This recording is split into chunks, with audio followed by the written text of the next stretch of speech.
வணக்கம். நானும் என்னுடைய இனிய நண்பர் பத்மஸ்ரீ கமலஹாசன் அவர்களும் பேசிக்கிட்டு இருக்கப்ப அதிகமாக நாங்கள் குறிப்பிட்டு பேசக்கூடிய ஒரு நடிகர் யாருன்னு பார்த்தீங்கன்னா, விருதுநகர் கந்தன் ராமசாமி என்று சொல்லக்கூடிய வி.கே. ராமசாமி. வி.கே.ஆரை பற்றி தாங்க அதிகம் பேசுவார். சரி, இவ்வளவு நான் சொல்கிறேன்ல, வி.கே.ஆர் அவர்கள், அவர் நீங்கள் பார்த்துருக்கீங்களா அப்படின்னு நீங்கள் ஒரு கேள்வி கேட்கலாம். பார்த்துருக்கிறது மட்டும் இல்லைங்க, மதுரையில்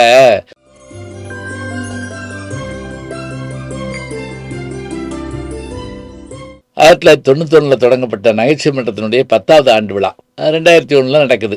அப்போ டாக்டர் சேதுராமன் எனக்கு ஃபோன் பண்ணுறாரு. வி.கே.ஆர் அவருடைய துணைவியாருக்காக இங்கே வந்து மருத்துவத்துக்கு வந்திருக்காரு, இது 3வது மாடியில் தங்கியிருக்காருன்னு. நீங்கள் கூப்பிட்டுங்களேன், அவரை வச்சு நம்ம ஆண்டு விழா நடத்துவோம். நான் உடனே போய் அவரை போய் பார்த்து வணக்கம் சொல்லிவிட்டு, ஐயா நான் அப்படி மேலே நகைச்சுவை மன்றம் நடத்துகிறோம், நீங்கள் வரணும்னு. இல்லை தம்பி, முடியாது. அவங்களுக்கு முடியல மட்டும் இல்லை, பாருங்கள், எனக்கு நிறைய உடம்புல ஆப்ரேஷன் ஆகிருக்கு, என்னால் வர முடியாது தம்பி, காயமெல்லாம் ஆறிடுச்சு, இருந்தாலும் நான் வந்து என்ன செய்ய போகிறேன், போயிட்டு வரீங்களா அப்படின்னாரு. ஆத்தியா போகிறேன். ஒரு சின்ன விஷயம் மட்டும் உங்கள்கிட்ட கேட்டுக்கிறேன். நீங்கள் ஒரு படத்தில் என்எஸ் கிருஷ்ணன் பொண்ணுக்கு நாட்டியம் சொல்லி கொடுப்பீங்க. அப்போ அவர் வந்து ஒரு அடி அடித்து, ஏய் சின்ன பிள்ளைக்கு சொல்லி கொடுக்குற பாட்டாது, காமராச பாட்டை போய் பிள்ளைக்கு சொல்லி கொடுக்குறியே அப்படின்னு உங்களை அடிப்பார்.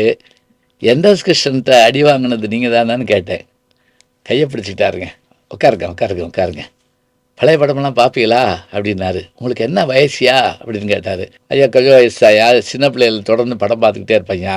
அப்படியா, சரி, நான் அங்கே வந்து என்ன செய்யணும் அப்படின்னாரு. ஒன்றும் இல்லையா, நாங்கள் எல்லாரும் நான் நகைச்சுவை பண்ணுறோன்னு உட்காந்து சிரிக்கணுமையா அவ்வளோ, அப்படின்னா நான் வர்றேன் அப்படின்னாரு. அதனால ஏன் வச்சுக்கோங்க, பராசக்தி படத்தில் சிவாஜியும் அவரும் அந்த பேசிக்கிற இடம் இருக்கு பாருங்க, ஓடப்பராய் இருக்கும் ஏழையப்பர் உதயப்பராய் விட்டால் ஒரு நொடிக்கில் ஓடப்பர் உயரப்பர் எல்லாம் மாதிரி ஒப்பப்பராய் விட உணரப்பான்னு சொல்லிட்டு இவரை முதுகுல ஒரு அடி அடிப்பாரு. ஓடப்பர் உயரப்பர் எல்லாம் மாறி ஒப்பப்பர் ஆய் விடுவார் உணரப்பா நீ. இப்போ நாங்கள் பேசிக்கிட்டே சரி வந்துடுறேன்ட்டாரு. இவரை மெதுவாக கூட்டிகிட்டு வந்து முன்னாடி உட்காந்துக்கிறேன்னாரு. 1/2 மணி நேரம் இருக்கிறேன் தம்பின்னாரு. ஆச்சரியம் தெரியுங்களா, 4 மணி நேரம் இருந்தாருங்க. 4 மணி நேரம் இருந்துட்டு மேடைக்கு வந்து பேசுகிறப்ப சொல்கிறாரு, இப்போ இவங்க நடத்துகிறத பார்த்தேன், இவர் ஒரு ஆள் என்னை காமிச்சு ஒத்த ஆள் பிள்ளைகளை வச்சுக்கிட்டு 4 மணி நேரம் உட்கார வச்சு விட்டீங்களா ஐயா.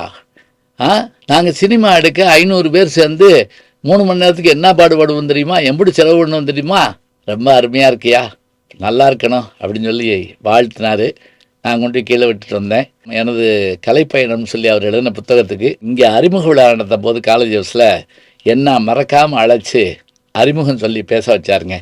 அப்போ தான் நான் அவருடைய புத்தகத்தினுடைய முதல் பக்கத்தில் இருக்கக்கூடிய செய்தியை சொன்னேன். ஒரு சான் வயிறே இல்லாட்டா இந்த உலகத்தில் ஏது கலாட்டா, உணவு பஞ்சமே வராட்டா உயிரை வாங்குமே புரோட்டா அப்படின்னு சொல்லி புரோட்டாவை பற்றி தஞ்சை ராமதாஸ் எழுதின பாட்டை முன்னாடி போட்டு சிங்காரி படத்தில் வரக்கூடியது காக்கா ராதாகிருஷ்ணன் பாடிட்டு பாருங்க செய்தியோடு ஆரம்பிப்பாருங்க. அந்த புத்தகம் படிச்சு பாருங்க, அருமையாக இருக்கும்.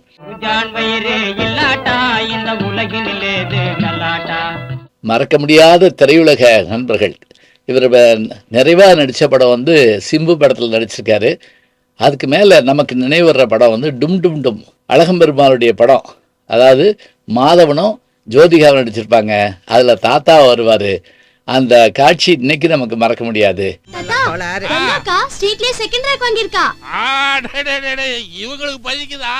முதுமைங்கிறதே இல்லை கலைக்கு அப்படின்னு சொல்லுவோமோ, அதுபோல அவர் வாழ்ந்த காலம் முழுவதும் அவருடைய பயணம் நகைச்சுவையாகவும் சில நேரங்களில் சோகத்தோடும் சில நேரங்களில் வருத்தத்தோடும் இருந்தாலும் கூட அவருடைய நிறைவான வாழ்க்கை, அவருடைய வாரிசுகள் இன்றைக்கு திரையுலகில் இருக்காங்க. அது நமக்கு ஒரு பெருமையான விஷயந்தான்.